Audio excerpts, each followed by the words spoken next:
Warga Bojonegoro temukan ular sanca 3,5 meter memakan kucing.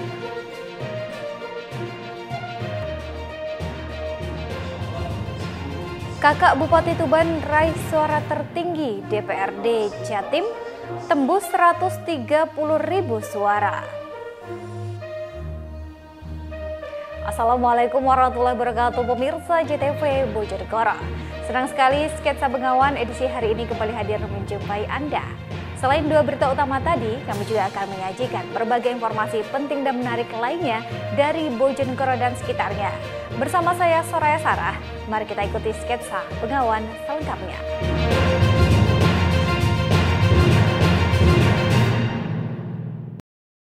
Pemirsa, kita awali berita yang pertama. Warga desa Karangdinoyo, Kecamatan Sumberjo, Kabupaten Bojonegoro berhasil mengamankan seekor ular piton jenis sanca kembang sepanjang 3,5 meter. Ular tersebut ditemukan warga usai menyantap seekor kucing milik warga setempat.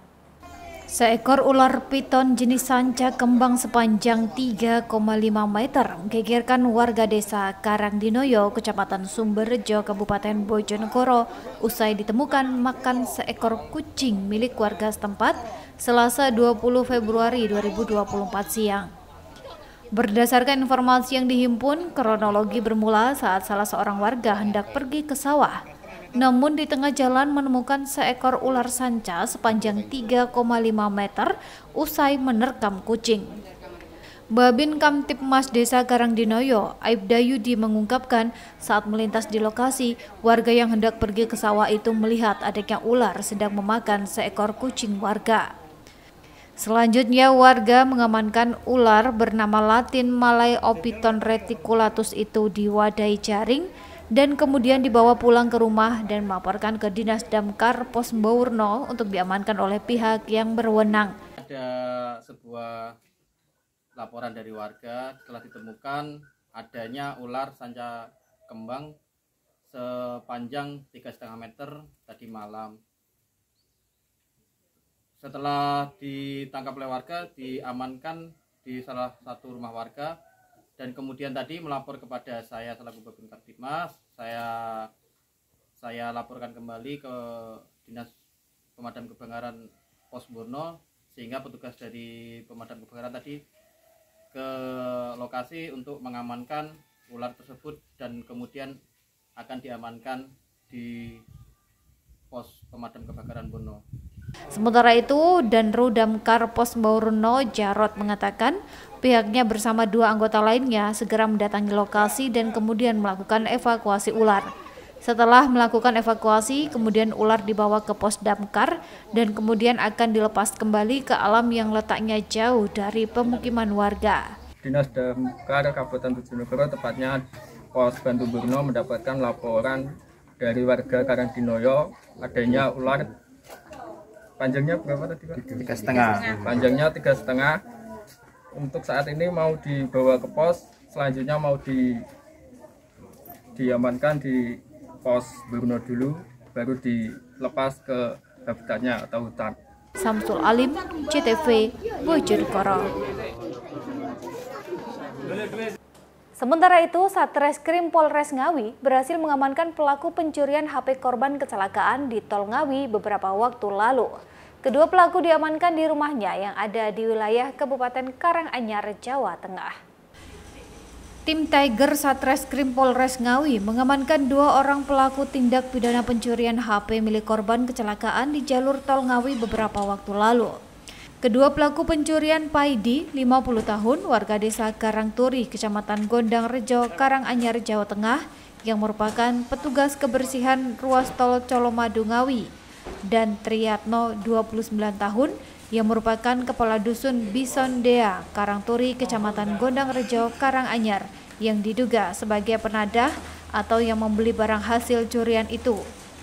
Diketahui HP tersebut milik dari Ketua PCNU Jember, Abdullah Samsul Arifin atau Gus Aap, 48 tahun, warga Curah Kalong, Bangsal Sari, Kabupaten Jember, yang mengalami kecelakaan di jalur tol Ngawi Solo beberapa waktu lalu. Berdasarkan pengakuan salah satu pelaku bahwa menemukan HP itu di semak-semak saat membersihkan jalur tol usai terjadi kecelakaan. HP tersebut selanjutnya dibawa pulang dan disimpan selama 1 minggu baru dijual pada kepala dusun setempat. Uang hasil penjualan HP digunakan untuk biaya persalinan istrinya. TKP-nya siap. Awalnya itu seperti apa? Awalnya kan bersih-bersih saya, Pak. Terus Ada barang itu saya ambil di rumput-rumput tuh kalenan. Masnya tadi ya saya tunjukin. Di sini tempatnya. Tapi tahu Pak, itu miliknya orang kecelakaan itu, Pak? Enggak. Oh, kalau kecelakaan tahu, tapi anak kecelakaan itu siapa-siapa kan nggak tahu. Bapak silakan ke petugas, Pak.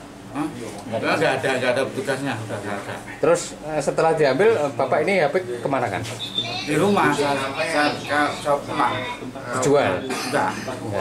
Let 1 minggu baru saya tawarin. Saya sudah nggak ada yang hubungin, toh. Keadaan HP itu terkunci, kan nggak bisa dibuka. Mau hubungi nggak bisa. Terus dijual gitu? Tapi kan Ya, saya tawarin dulu. sampean flash ke apa? Neng Solo kan? Enggak, saya ingin begini, Mas. Itu bukan saya flash kan. Sampai Saya restart. tawarkan toh. Tahu tuh dia di flash. Nah. Saya nggak nyuruh nge-flash. Sampean Mas. tawarkan. Itu apa milik jenengan? Kenapa nggak dilaporkan ke jasa marganya? Nah, belum sempat. Belum sempat. Dijual kemana? HP-nya itu? Dijual kemana? Berapa? 5 juta. 5 juta. Terus uangnya? Ya udah Dipakai habis buat apa? buat ini biaya lahiran istri. Nyesel nggak Pak kalau sudah gini Pak? Ya kalau tahu urusan kayak gini ya saya kembalikan. Kasat Reskrim Polres Ngawi AKP Joshua Peter Krisnawan menjelaskan kedua terduga pelaku ini telah diamankan di Mapolres Ngawi. Sementara barang bukti yang diamankan berupa HP merek Samsung Z Fold 5. Saya jelaskan untuk penangkapan pencurian HP di Lakatol Ngawi kemarin seperti apa? Alhamdulillah, jadi memang kemarin tim Tiger Satreskrim Polres Ngawi berhasil mengamankan 2 orang pelaku terkait dengan pencurian HP korban laka di tol Ngawi. Jadi satu pelaku pencurian tersebut merupakan petugas kebersihan atau outsourcing yang bekerja di PT Jasa Marga.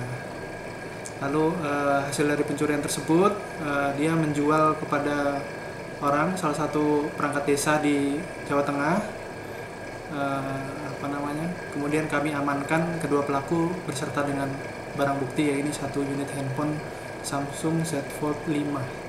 Pengakuan dari pelaku ini awalnya gimana? Dia nemu atau gimana pengakuannya? Ya, jadi pelaku pencurian yang kami sangkakan dengan 362 KUHP mengaku dengan dalih mengamankan. Jadi dia menemukan, kemudian mengamankan handphone pada saat yang bersangkutan membersihkan area sekitar TKP. Kedua pelaku oleh polisi dijerat pasal 362 KUHP tentang pencurian dengan ancaman hukuman 5 tahun penjara. Ito Wahyu, CTV, Ngawi. Pemirsa, harga beras di Kabupaten Tuban terus melambung hingga menembus harga Rp16.500 per kilogramnya. Mahalnya harga beras dipicu minimnya suplai gabah dari para petani setempat akibat gagal panen. Harga beras di Kabupaten Tuban terus mengalami kenaikan secara bertahap sejak 2 pekan terakhir. Mahalnya harga beras dipicu minimnya suplai gabah dari para petani setempat akibat gagal panen. Di pasaran, harga kualitas premium dijual dengan harga Rp16.500 per kilogram. Padahal sebelumnya hanya kisaran Rp13.000 per kilogram. Bahkan saat ini harga beras di tempat penggilingan padi sudah menembus harga Rp14.500 per kilogram. Kondisi tersebut salah satunya seperti terpantau di UD Sumber Rejeki, tempat penggilingan gabah Desa Leran Kulon, Kecamatan Palang, Kabupaten Tuban, Rabu siang. Sulitnya mencari suplai gabah dari petani membuat harga gabah melonjak. Banyaknya petani yang mengalami gagal panen membuat hasil produksi gabah menurun dan harganya pun mahal. Jika biasanya tempat penggilingan gabah mampu menggiling hingga 5 ton gabah dalam sehari, kini hanya mampu menggiling 3 ton saja. Sementara untuk harga gabah yang sebelumnya dijual Rp8.200 per kilogram, kini naik menjadi Rp8.400 per kilogram. Para pengusaha beras mengaku kesulitan mencari stok gabah dari petani sejak awal bulan Januari lalu. Kondisi ini memicu melonjaknya harga beras di pasaran akibat minimnya stok. Bu, untuk produksi beras sekarang ada penurunan enggak, Bu? Ada. Itu biasanya berapa, Bu, produksinya? 5 ton. Untuk sekarang? 3 ton. 3 ton. Itu kenapa, Bu, kok Karena menurun? sulit, gabahnya agak nipis karena habis Petani panen. banyak yang tidak panen gitu, Bu, ya? Karena petani gagal panen. Untuk harga gabah sendiri berapa, Bu? 840. 8.400. 8.400. Biasanya normalnya berapa, Bu? Nah, normalnya ya 8.200. Berarti naik, Bu, ya harga Naik. gabah ya. Ini berpengaruh pada harga beras enggak, Bu? Ya, Harga beras sekarang berapa, Bu? 14.500. 14.500. Para pengusaha beras memperkirakan langkanya stok gabah akan berakhir pada awal bulan Maret saat para petani di Kabupaten Tuban melakukan panen raya. Ziki Muhammad, Husni Mubarak, JTV, Tuban. Kakak Bupati Tuban raih suara tertinggi DPRD Jatim, tembus 130.000 suara. Informasi selengkapnya sesaat lagi, tetaplah bersama Sketsa Bengawan.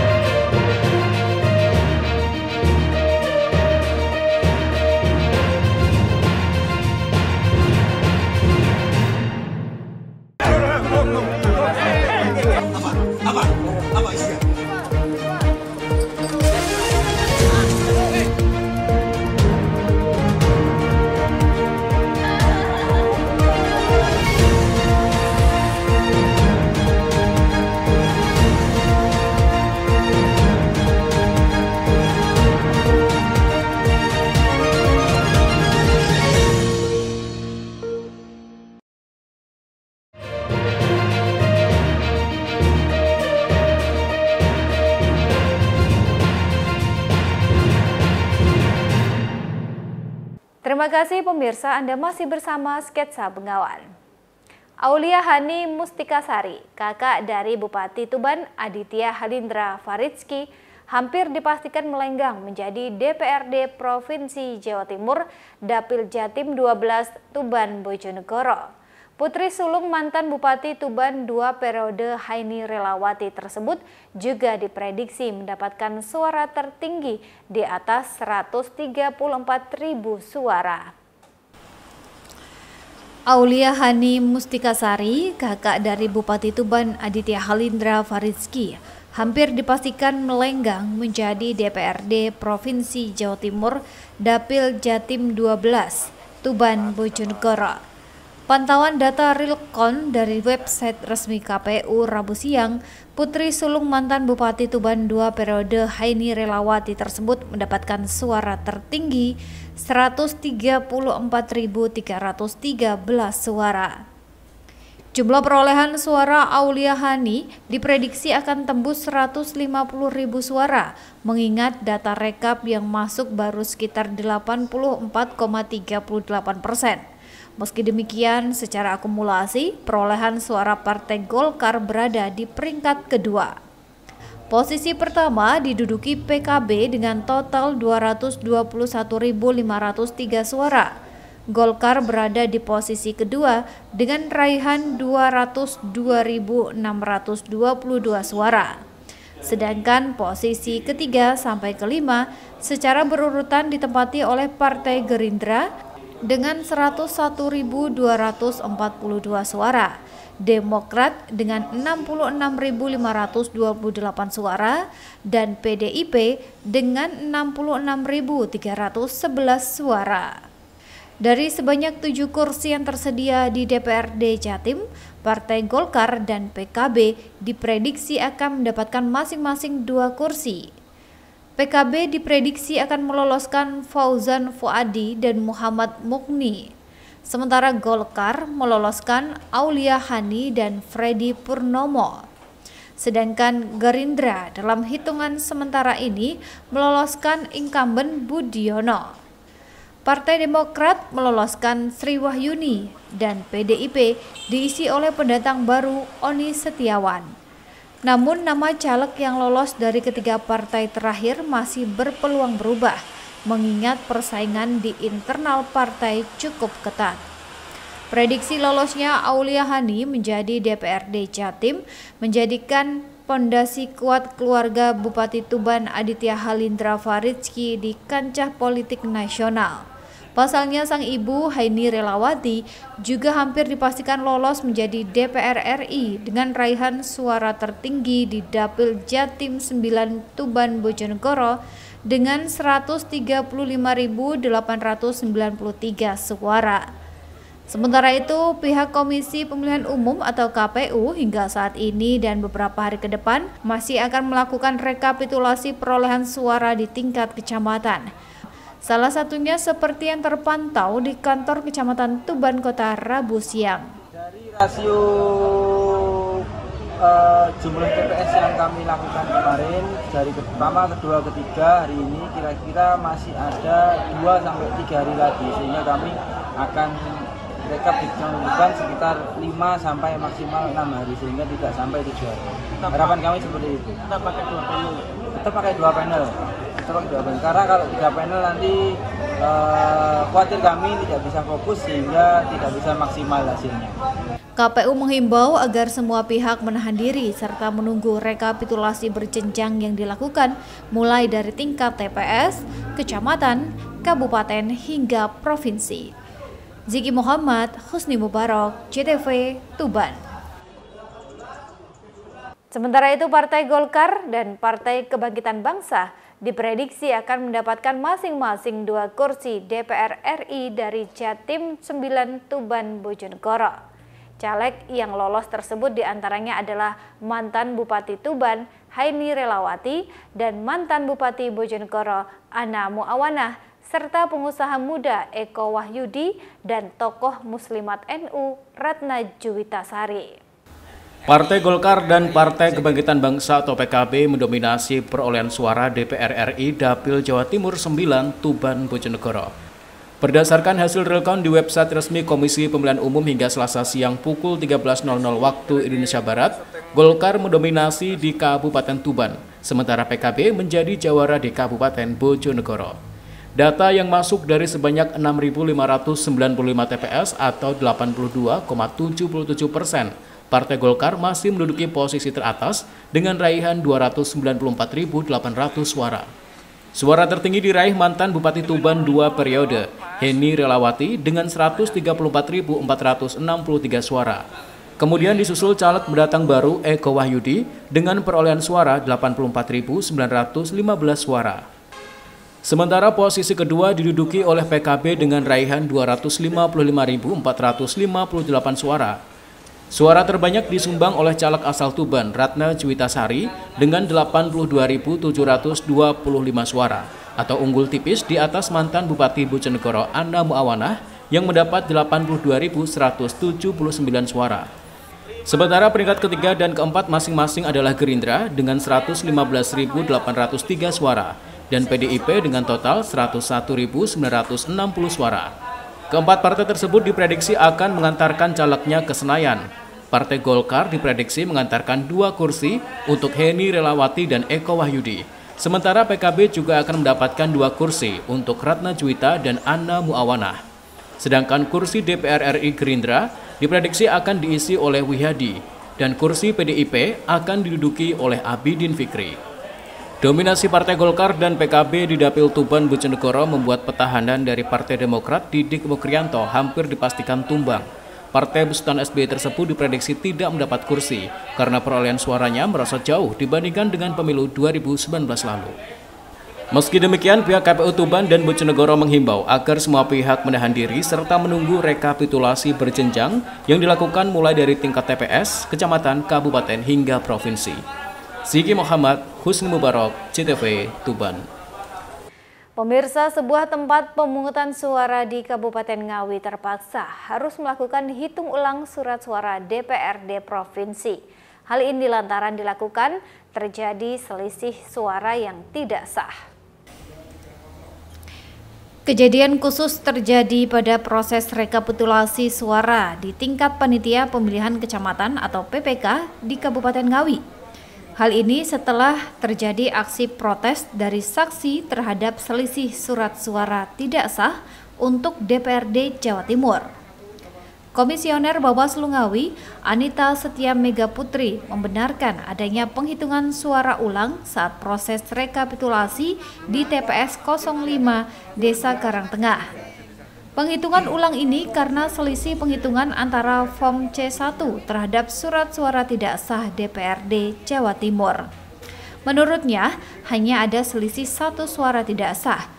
Dan hal itu murni kesalahan dalam proses penulisan di form C1 yang seharusnya surat suara tidak sah sebanyak 45, namun tertulis 46. Menurutnya, jika menemukan kejadian khusus seperti adanya keberatan, maka rekomendasi untuk hitung ulang cukup dengan panwascam.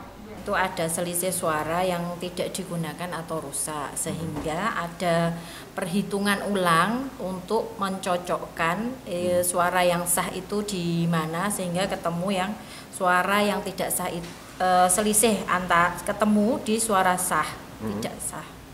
Kemarin memang cukup signifikan itu untuk selisihnya yang di suara. Tidak. Hanya 1. Itu memang ada usulan atau keberatan dari pihak saksi gitu? Ada keberatan dari pihak saksi tidak sesuai dengan C salinan sehingga adanya perhitungan ulang. Kalau perhitungan ulang itu harus persetujuan Bawaslu atau cukup panwascam yang ada di situ? Kalau itu cukup di kejadian tersebut. Kalau kegiatannya rekapitulasi di kecamatan sehingga diselesaikan di kecamatan, panwascam bisa merekomendasikan untuk perhitungan ulang. Anita menambahkan sejauh ini pelaksanaan rekapitulasi masih berlangsung di masing-masing PPK. Semua tahapan terpantau berlangsung dengan lancar meski sempat diwarnai keberatan dari saksi. Ita Wahyu, CTV, Ngawi. Pemirsa, puluhan calon jamaah haji lansia di Blitar gagal berangkat ke Tanah Suci.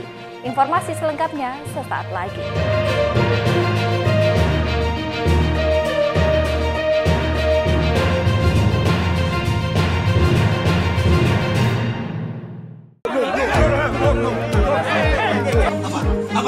Apa isinya?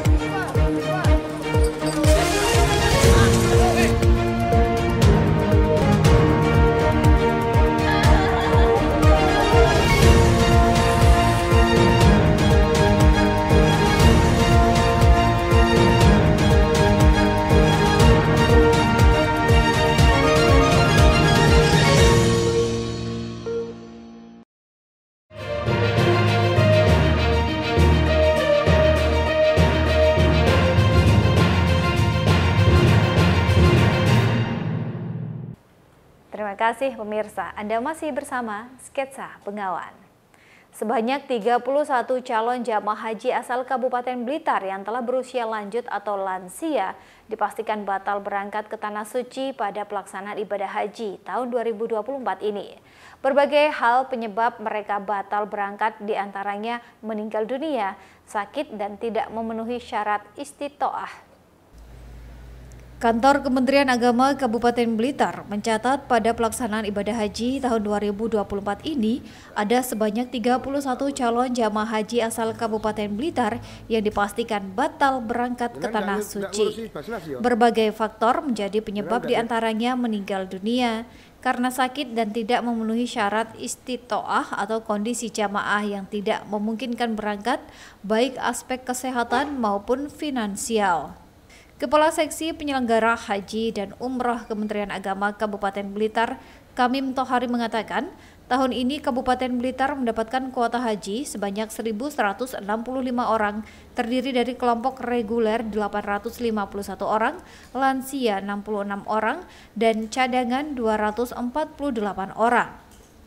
Dari jumlah tersebut, yang sudah dinyatakan istitoah atau memenuhi syarat keberangkatan sebanyak 862 orang dan yang sudah melunasi 852 orang. 165 itu untuk melunasi pada tahun 2024 ini.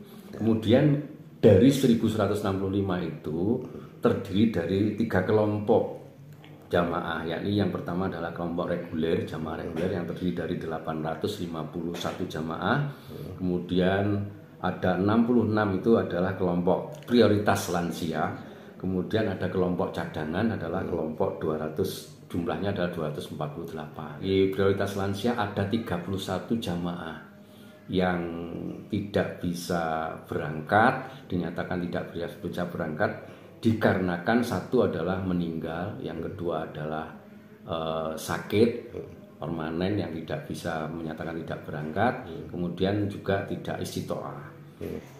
Sementara itu dari jumlah jamaah cadangan sebanyak 248 orang dan yang menyatakan siap berangkat dan sudah melunasi pembayaran 143 orang. Muhammad Asrofi, JTV, Blitar. Sementara itu, seorang pria yang diduga orang dalam gangguan jiwa atau ODGJ mengamuk di Jalan Raya Veteran Kabupaten Bojonegoro Selasa pagi.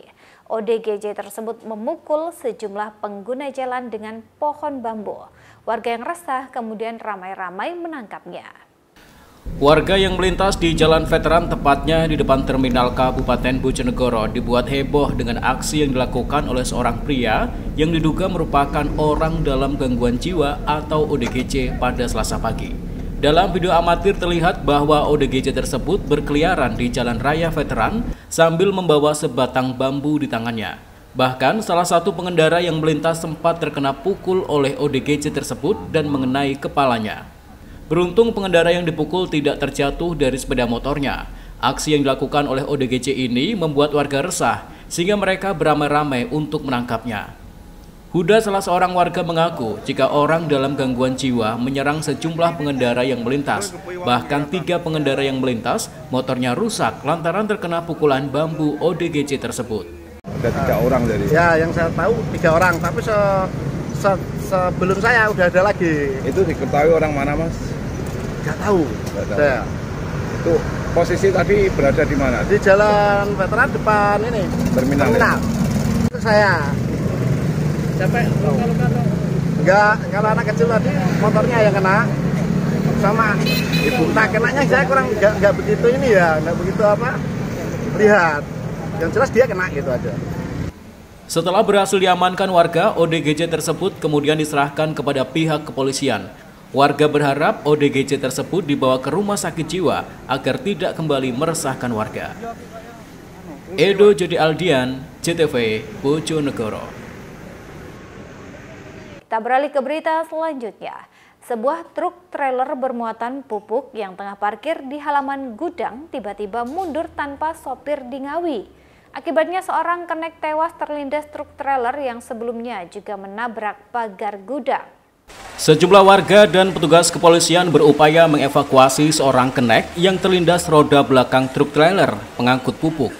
Saat kejadian, korban yang diketahui bernama David Dwi Yulianto, 23 tahun, warga Ngasem, Kabupaten Kediri, masih terlihat sadar. Namun karena evakuasi membutuhkan waktu yang cukup lama, korban tewas karena mengalami luka parah pada bagian kaki, yaitu terjepit pada roda truk trailer. Korban berhasil dievakuasi 1 jam kemudian setelah truk didongkrak. Kecelakaan yang terjadi pada Senin malam ini bermula saat truk trailer yang bermuatan pupuk parkir di halaman gudang Lini 3 PT Pupuk Indonesia Group, Desa Sidokerto, Kecamatan Karangjati, Ngawi, menunggu untuk bongkar. Sopir truk Imam Kuswanto, 41 tahun, warga Banyakan, Kabupaten Kediri, hendak pulang bersama kenek dengan duduk di depan pagar gudang. Saat bersamaan, truk trailer tiba-tiba mundur, menabrak pagar dan melindas sang kenek. Sopir truk berhasil melompat untuk menyelamatkan diri. Namun naas, kenek truk terlindas hingga tewas di lokasi kejadian dengan kondisi luka yang cukup parah. Korban tewas kemudian dibawa polisi ke kamar jenazah Rumah Sakit Umum Daerah Suroto Ngawi untuk dilakukan visum. Yang tadi yang bapak yang musibah itu Pak ya, masuk ke dalam parkir di dalam, dia mau pulang, duduk di sini, anaknya di sini, bapaknya di sini. Terus? Ya saya kira itu, saya lihat dari situ tuh, saya kira mobilnya bapak itu nggak kuat, mundur. Loh, kok lama-lama kok mobilnya udah jalan gitu loh, kok mundurnya mobil yang parkir yang mundur. Gitu. Bapaknya bisa lari, anaknya nggak bisa mainan HP. Main HP akhirnya nggak bisa lari, dia kedorong ke sana sama pintu. Langsung kelindas itu ya? Iya. Polisi yang datang ke lokasi melakukan olah TKP. Truk trailer melintang di jalan raya membuat arus lalu lintas dari arah Ngawi menuju Madiun dan sebaliknya macet total.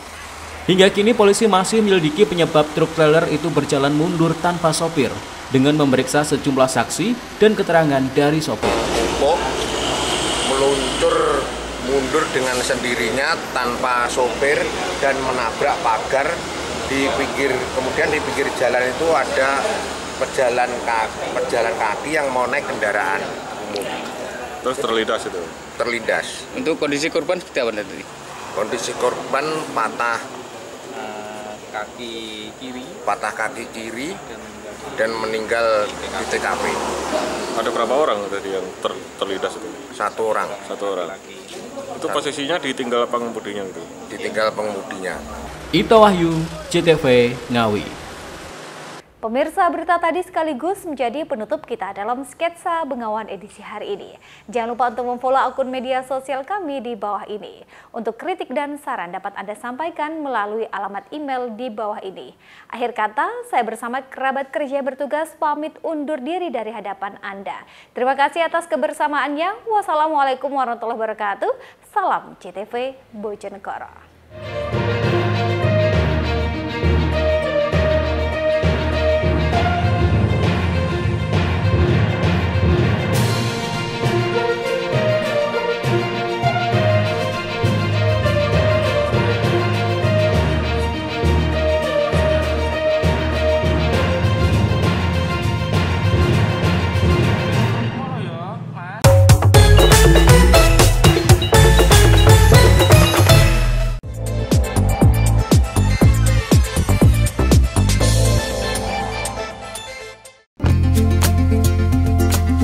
Forum Industri Kecil Menengah Jawa Timur menggelar pertemuan anggota sekaligus memfasilitasi merek dagang bagi seluruh anggotanya pada Rabu pagi. Kegiatan ini digelar agar produk dari para anggota Forum IKM Jawa Timur bisa dipasarkan ke supermarket, bahkan bisa menyentuh pasar ekspor. Kegiatan yang diselenggarakan di gedung PIP Bojonegoro ini dihadiri oleh Kepala Dinas Perindustrian dan Tenaga Kerja Bojonegoro, Sekretaris Dinas Kominfo Bojonegoro, serta dihadiri oleh 50 anggota yang tergabung dalam Forum IKM Jawa Timur.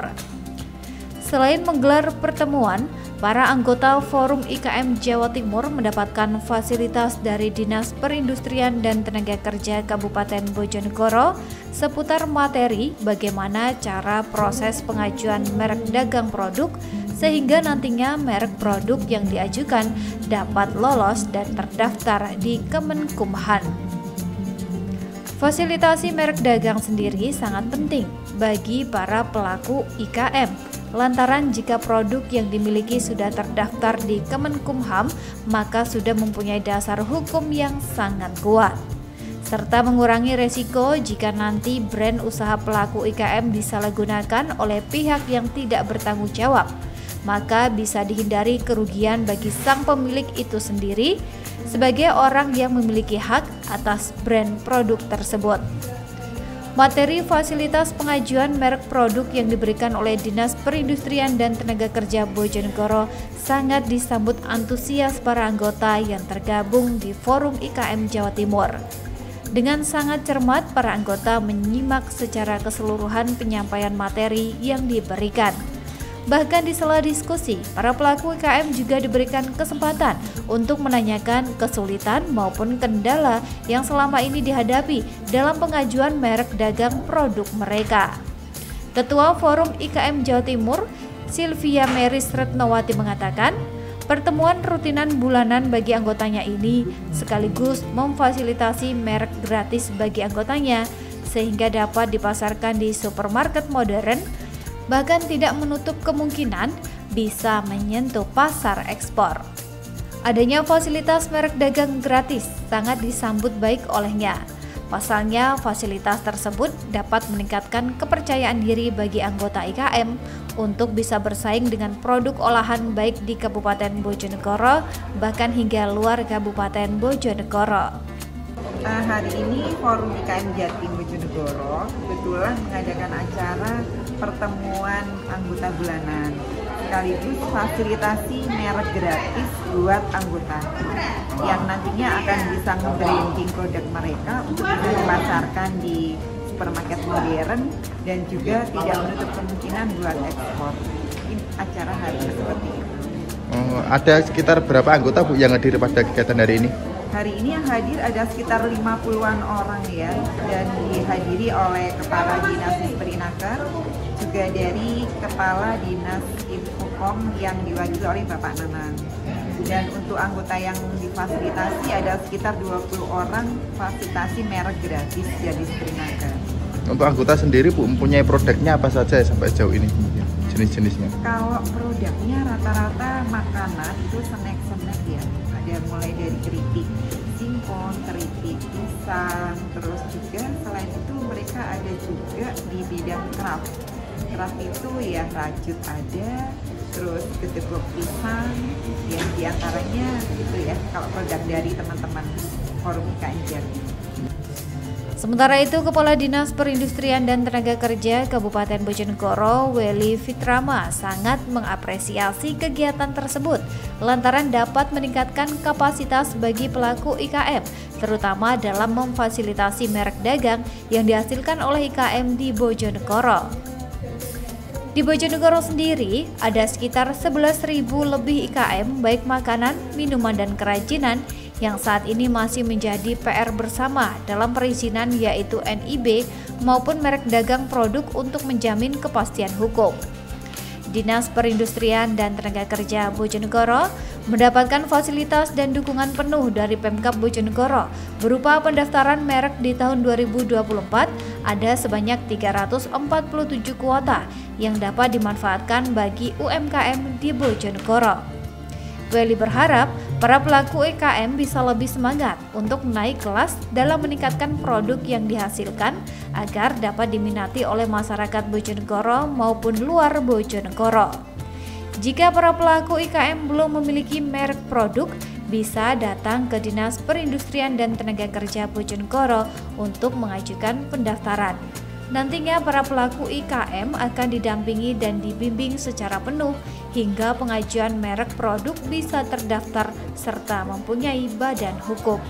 Kegiatan pada pagi hari ini kami mengapresiasi kepada Bu Ketua FIJ karena ini juga bagian dalam rangka untuk peningkatan kapasitas bagi pelaku IKM terkait dengan masalah mereknya atau kemudian brand dari produk yang dihasilkan oleh para pelaku IKM Bojonegoro. Tentunya di Bojonegoro ini ada kurang lebih 11.000 lebih dari IKM ini, baik itu mamin atau kerajinan, yang tentunya ini menjadi PR bersama bagaimana supaya mereka memiliki perizinan baik itu NIB termasuk mereknya juga. Karena apa? Karena merek ini menjadi bagian untuk memberikan suatu kepastian hukum bagi para pelaku IKM ini, produknya itu bisa kemudian dikenal dan aman dan tidak ditiru oleh yang lainnya. Tentunya di Bojonegoro ini setiap tahun kami diberikan suatu kegiatan oleh Pemda Bojonegoro melalui Putih Bojonegoro ini adalah terkait dengan merek. Di tahun 2024 ini kami ada 347 merek yang bisa diberikan kepada masyarakat pelaku IKM, UMKM di Bojonegoro. Tentunya saya berharap bahwa teman-teman pelaku IKM ini perlu ada semangat untuk bisa naik kelas.